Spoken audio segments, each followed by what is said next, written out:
And you are taking a live look at this hour. This is Over Gaza as we continue to cover everything related to the Gaza ceasefire that took effect just about 4 hours ago. Steve Witkoff saying essentially at this point the clock has started for that 72-hour mark for all of the hostages to be released.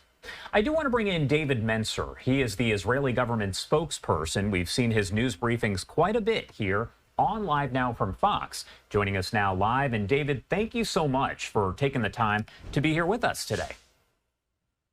Good to be with you, Josh. Always a pleasure.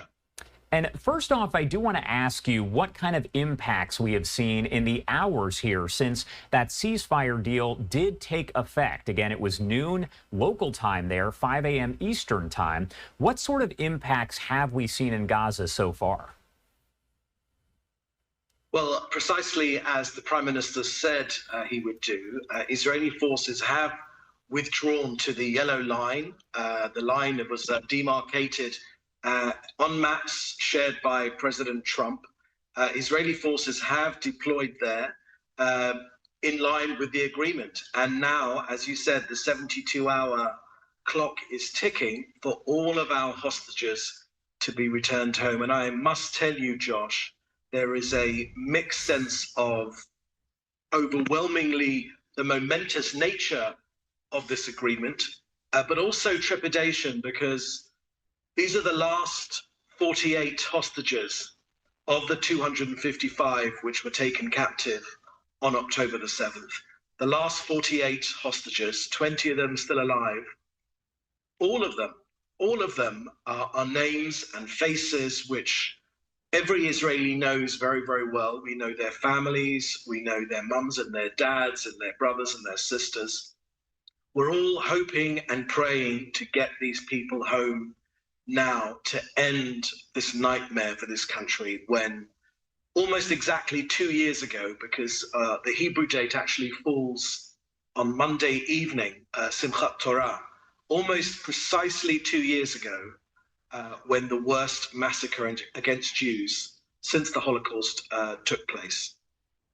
And this is some of the video that was released by the Israel Defense Forces, again, just hours ago here as all of this is unfolding. That ceasefire now in effect for about 4.5 hours here. I did want to ask you, is there any indication here of when President Trump is going to arrive there in Israel? I would imagine he's going to meet with Prime Minister Netanyahu, probably behind closed doors there, but also the significance of him speaking in front of the Knesset. I believe the last time a U.S. president has spoken before Israel's parliament there was George W. Bush back in 2008.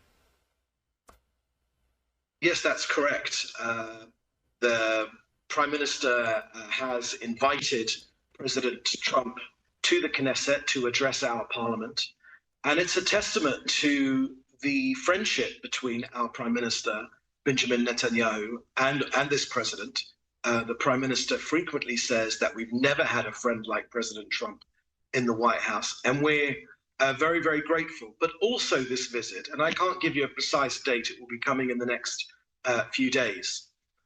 This visit is a testament, another testament to the success of Prime Minister Netanyahu's strategy. You know, when this October the 7th massacre happened, many wrote off Israel. Many said, also here in Israel, amongst the military echelon, that we wouldn't get our hostages home, and certainly not alive. But the Prime Minister held firm. He had a vision. He said on day one of this war, he said our priorities were to get all of our hostages home, to destroy Hamas, its government, and its military capability, and to ensure that Gaza can never be a threat to this country again. And true to the Prime Minister's word, as a credit to his determination, as a credit to his vision, that is precisely, please God, they're not home yet, that is precisely what is coming to pass. And I think all Israelis are overwhelmed at the prospect of getting our people home. Innocent Israelis that had no other crime other than being Jewish, being Israeli. The irony is, of course, that some of these hostages aren't Israeli or Jewish, but getting them all home. That is what all of us here in Israel and what the Prime Minister specifically has worked so hard to achieve. On that note here, what is the mood like, the feeling there across Israel over the last couple days since President Trump made the announcement that Israel and Hamas had officially agreed to that ceasefire? Can you break down what the mood is among Israelis? Well, I'll tell you, Josh, just in my own home, when I received word that there was an agreement, I went into my own living room where my wife and kids were sitting, and I told them the news. And all of them stood up, clapped their hands, and hugged each other. Excuse me. And that is replicated across this entire country. We have fought a very, very difficult war. Our soldiers have fought with bravery. Our Prime Minister has led this country with distinction and with an eloquence of language, trying to give our message across to the world that we are fighting an existential threat. Hamas and its terrorist supporters in Iran, and Hezbollah, and the Houthis, and the Iraqi Shia militia tried to destroy this country. They tried to wipe this country off the face of the earth. Yet here we are, thanks to the Prime Minister's vision. All of Israel is jubilated. We're pensive as well because we want to see our people home, and we've seen pictures of them looking like survivors from Holocaust camps. All of us want to get our people home. So there is a mixture of happiness, of excitement, but also trepidation at the same time. But I think as well, grateful that this Prime Minister of this country at this time has made this happen, thank God. I wanted to ask you about another topic here. It's something that's been circulating a lot over the past several months. We've heard the leaders of several countries have nominated President Donald Trump for a Nobel Peace Prize. Now, the prize itself awarded this morning. However, it appears that President Trump will be eligible for this situation here next year. So I did want to ask you, where does Netanyahu stand on the awarding of President Trump a Nobel Peace Prize? Well, the Prime Minister Benjamin Netanyahu said yesterday that President Trump deserves it. When we visited Washington, D.C. In July at the White House, the Prime Minister presented the written letter from the government of Israel, from the Prime Minister himself, nominating President Trump to win that Peace Prize. And I think there is not a person in this country that doesn't believe that the president deserves this prize. Because let's be frank, the combination of the Prime Minister Netanyahu in the White House, Prime Minister Netanyahu here in Jerusalem, as well as the President Trump in the White House, has brought us to this situation. No other president could have pulled this off. And the determination and the partnership with America is today bringing dividends. And over the next 72 hours, a little bit less now, 5 hours less, we're waiting for all of our hostages to come home. That is the first stage of this deal.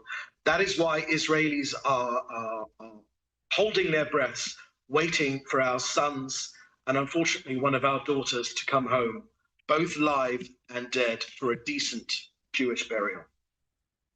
Do we know at this point if all of the hostages, both living and dead, are expected to be released? I know there were some questions about maybe the order in which all of this would happen, all of it kind of in flux at this point. But what do we know about that overall?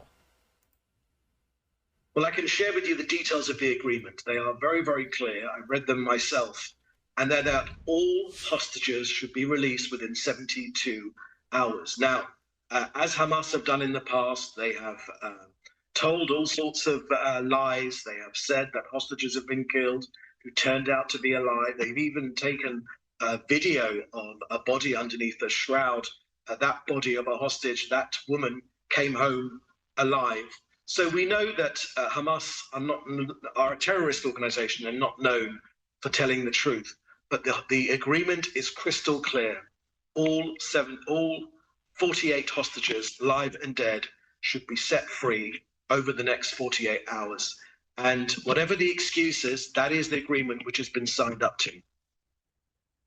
All right, David Mencer, Israeli government spokesperson, thank you so much, as always, for taking the time to join us and helping to discuss all this. There is a lot here, so is there anything else that you want to add that we left out before I let you go? Just one more thing, that we have been so grateful here in Israel for the support of the American people, the overwhelming majority of the American people. We've been so grateful for the support, obviously, from the White House, but also from ordinary people that have reached out to us, that have prayed for us. You know, we're conscious of the US's American Christian communities and other communities, and of course the Jewish communities that have prayed for us, that have stood beside us. It is so gratifying when so much of the media likes to portray Israel as isolated, that when we visit the States, we are overwhelmed with good wishes and camaraderie of people standing with us, wanting us to succeed. Our victory, of course, is your victory in the States as well. This has always been a battle about civilization versus barbarism. We're on the right side of history, and we're very grateful for those Americans that have stood by us. All right. David Mencer, thank you again for taking the time to join us. I'm sure we'll be in touch here over the next several days as the ceasefire deal does continue. We appreciate it. You're welcome.